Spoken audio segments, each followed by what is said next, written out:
ఇప్పుడు చెప్పండి, పరలోకంలో మన ఫలము ఎప్పుడంటే అధికమయ్యేది? సంతోషించి ఆనందించే దాని ముందు ఇంకొకటి ఉంది.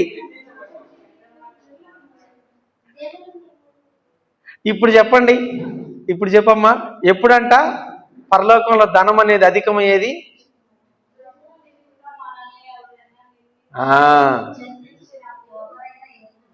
మనల్ని హింసించినప్పుడు, నిందించినప్పుడు, దూషించినప్పుడు.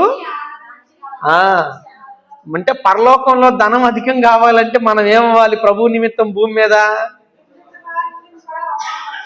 నిందించబడాలి, దూషించబడాలి, హింసించబడాలి, అవమానపరచబడాలి.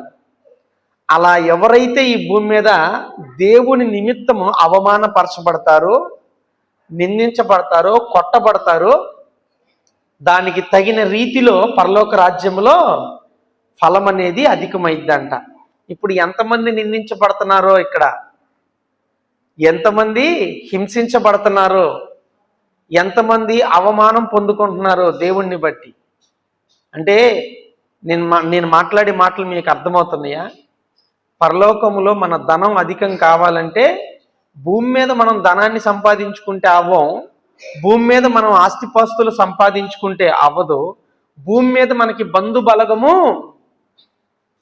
ఏర్పాటు చేసుకుంటే పరలోకములో ధనం అధికం అవ్వదు. కానీ దేవుని నిమిత్తం మనము నిందించబడాలి, హింసించబడాలి.